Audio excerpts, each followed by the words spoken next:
Magandang buhay sa lahat.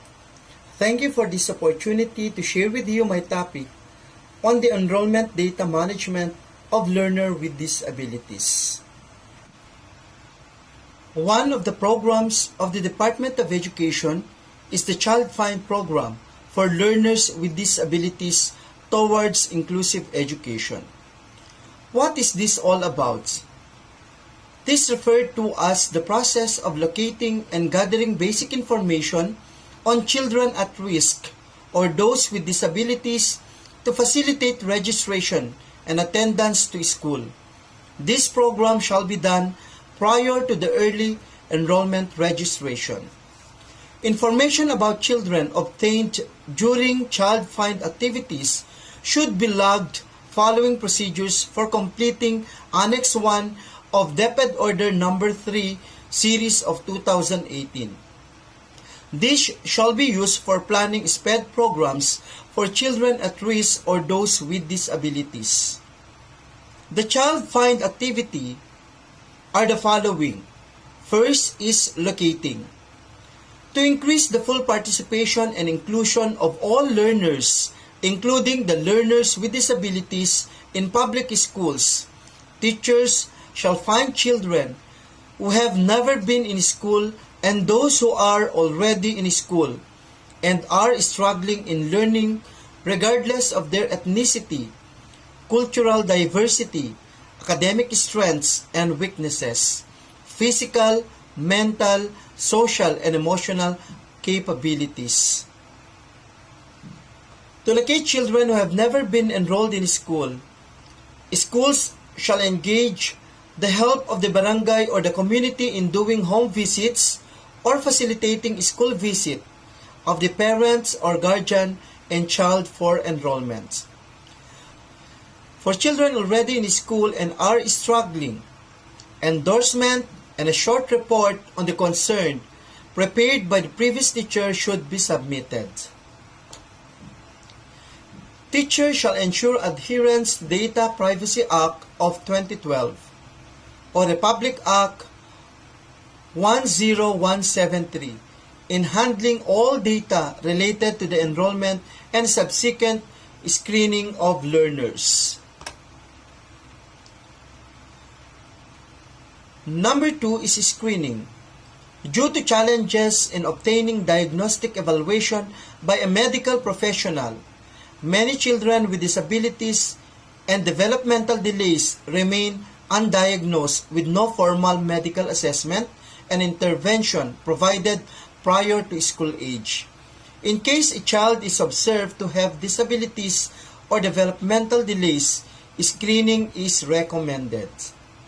While formal medical evaluation and diagnosis is in process, screening with the use of multi-factored assessment tool or MFAT based on DepEd Order No. 29 Series of 2018, policy on the implementation of the MFAT is recommended to identify developmental delays, strengths, and weaknesses, which shall serve as interim basis for provision of educational programs and services. Screening through MFAT shall be in compliance with relevant policies on the use and interpretation of MFAT. In case a learner is found to be at risk for disability or developmental delays based on screening, the following are recommended.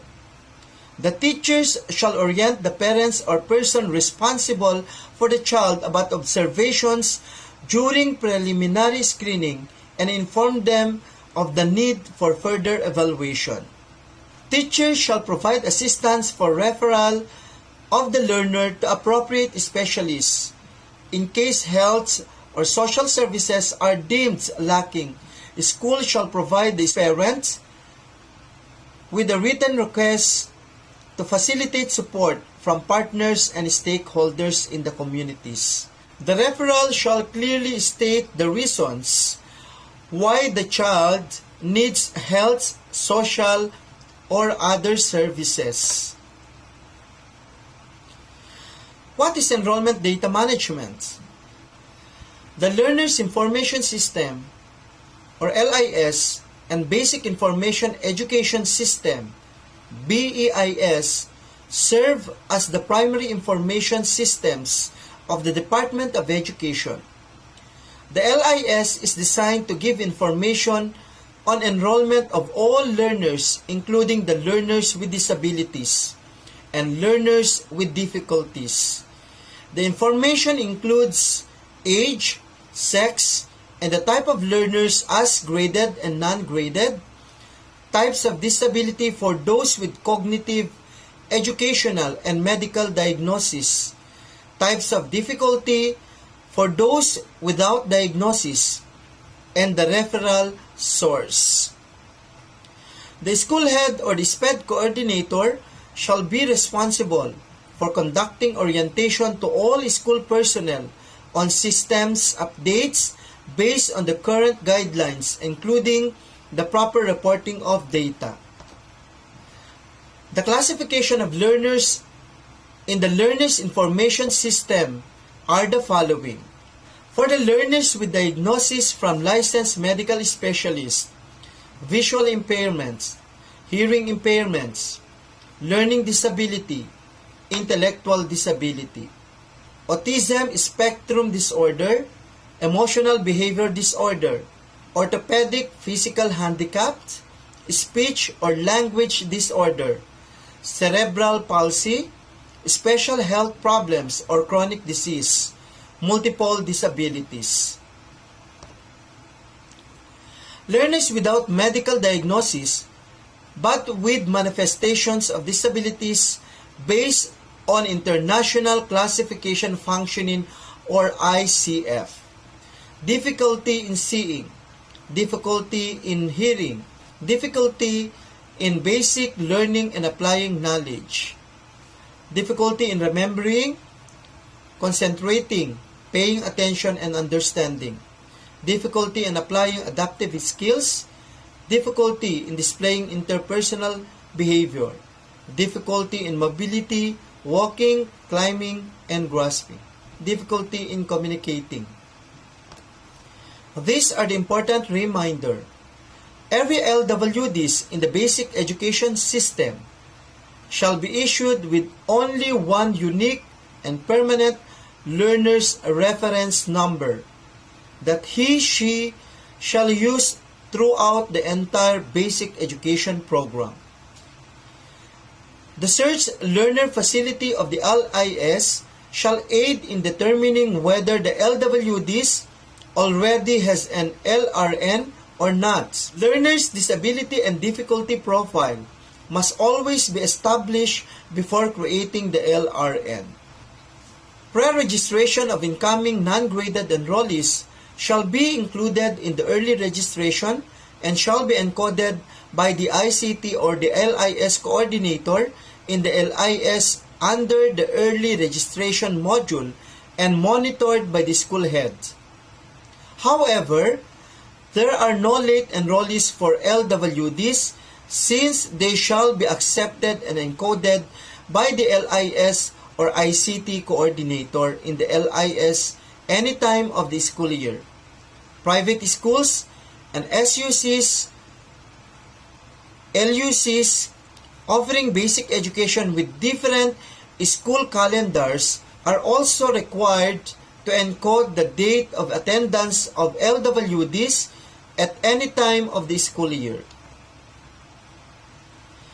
The tagging of LWDs and learners with difficulty and capturing the other related information can be done provided that the learners are already enrolled on the LIS or the system.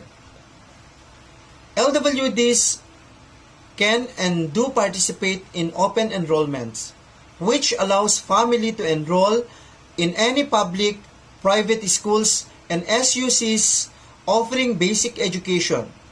They shall not be denied for enrollment for the reason of having a disability or difficulty. All educational institutions, whether public or private, offering basic education for LWDs shall ensure that they have updated school profiles and other data elements in the BEIS, and that all LWDs enrolled in the school are registered and have updated profiles in the LIS. Enrollment data and other information shall be managed, safeguarded, and secured by the school head to ensure privacy and confidentiality. According to Albert Einstein, not everything that can be counted counts, and not everything that counts be counted. Thank you and good day.